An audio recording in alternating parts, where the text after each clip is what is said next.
Kamakailan lamang ay muli na namang nangamba ang maraming mga Pilipino dahil sa maaari di umanong lumubog ng tuluyan ng ilang mga lugar sa Pilipinas pagsapit ng taong 2050.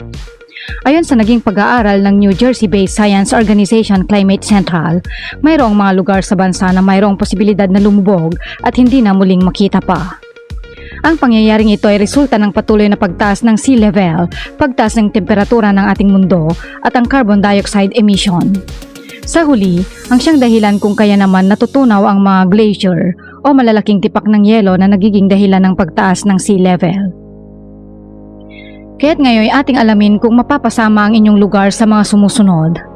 Narito ang 10 lugar sa Pilipinas na maaaring maglaho sa taong 2050. Pero bago yan ay huwag kakalimutang mag-subscribe sa ating channel para laging updated ka sa ganitong klaseng video.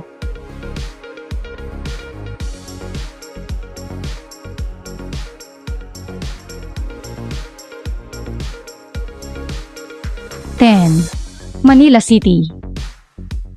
Madaling lumubog sa tubig ang kabisera ng Pilipinas batay sa inilabas na pananaliksik at pag-aaral ng Geophysical Center. Ang sabi sa ulat na nakakaalarma ang 2 cm rate ng paglubog kada taon mula 2015. Sa kanilang pag-aaral ay nakita nila na kabilang ang lungsod ng Maynila sa isa sa lumulubog na lungsod sa mundo. Narito ang inilabas na map simulation ng mga eksperto na nagpapakita ng kahinatnan ng Maynila sa taong 2050. Pinapakita rin dito ang mga particular na lugar sa Maynila na maaaring lumubog sa darating na dekada, lalo na ang mga mababang lugar sa lungsod.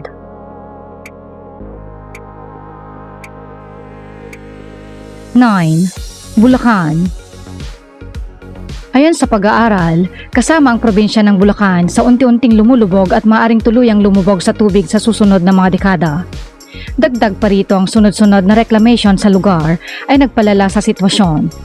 Makikita sa mapa ang lugar sa lalawigan na mas naapektuhan ng pagtaas ng tubig sa hinaharap, kabilang ang Hagonoy, Masantol, Paumbong at iba pa.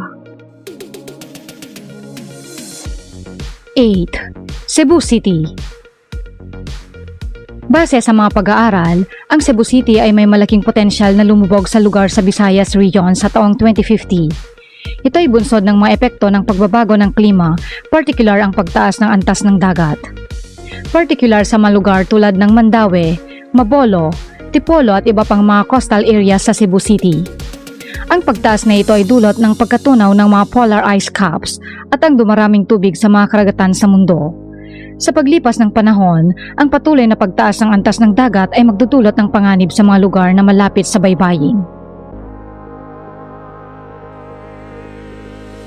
7. Olongapo City. Sa lalawigan ng Zambales, matatagpuan ang Olongapo City na kilala rin bilang Subic Bay Port. Ayon sa isang inilabas na pag-aaral, ilang lugar sa Olongapo City ang nanganganib na malubog sa tubig sa mga pagtaas ng antas ng dagat. Ang mga lugar na ito ay kinabibilangan ng lugar na makikita sa simulation map. Dahil sa kanilang malapit na lokasyon sa baybayin ng Subic Bay Port, mahalaga na magkaroon ng mga hakbang at plano ang mga residente at lokal na pamahalaan upang harapin ang posibleng epekto ng pagbabago ng klima sa mga lugar na ito. 6. Roxas City. Ayon sa mga eksperto, ang Roxas City ay isa sa mga lugar sa Pilipinas na posibleng malubog sa tubig sa mga susunod na taon. Sa mga projection map, makikita ang isang malaking kulay pula na nagsasaad na ito ay prone sa pagtaas ng tubig sa lugar. Ang pagtaas ng antas ng tubig sa lugar ay isang malaking banta, hindi lamang sa mga residente kundi pati na rin sa mga industriya at ekonomiya ng lungsod. Ang pagtaas ng tubig sa mga baybayin at coastal areas ay isang epekto ng pagbabago ng klima at pag-iinit ng mundo. 5. Zamboanga City. Ang lungsod na matatagpuan sa peninsula ng Zamboanga ay tinatayang may humigit kumulang 1 milyong tao na naninirahan sa lugar. Ang lungsod na ito ay makakaranas din ng pagtaas ng tubig sa taong 2050. Ang mga komunidad na malapit sa baybayin ay maaaring maapektuhan ng pagtaas ng tubig. Narito ang map projection na inilabas ng mga eksperto. 4. Iloilo City. Ang lungsod na ito ay kilala sa mga makasaysayang simbahan at matatagpuan sa isla ng Panay, tahanan ng 500,000 katao batay sa 2020 census. Bilang isang lungsod na matatagpuan malapit sa dalampasigan, Ang Iloilo City ay may mga vulnerable o prone areas na maaaring maapektuhan ng pagtaas ng tubig. Ang mga komunidad sa mga baybayin at malapit sa ilog ay maaaring may malawakang pagtaas ng tubig. Ito ay maaaring magdulot ng pinsala sa mga infrastruktura tulad ng mga bahay, gusali at kalsada. Maaaring magkaroon din ng epekto sa mga pangkabuhayan ng mga residente, partikular na sa mga sektor na umaasa sa pangingisda at agrikultura. 3. Butuan City. Ito ay matatagpuan sa Agusan del Norte na kilala sa mga produktong ginto. Tahanan ng humigit kumulang 300,000 katao. Ayon sa projection sea level map, ang lungsod ng Butuan ay isa sa mga lugar na apektado ng pagtaas ng level ng dagat sa lugar. 2. Cagayan de Oro City. Isa rin sa highly urbanized city na matatagpuan sa Mindanao na nasa Misamis Oriental, kilala ang lungsod sa magigiliw na mamamayan nito.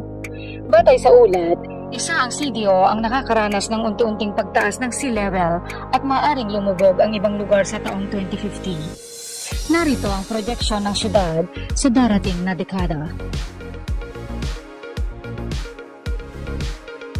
1. Iligan City. Ang Iligan City na kilala bilang Majestic Waterfalls ay napasama sa mga lugar o lungsod na kabilang sa pagtaas ng sea level sa lugar. Ayon sa inilabas na projections, ang Iligan City ay may matinding epekto ng climate change. Dito makikita sa projection map ang lagay ng sea level by the year 2050.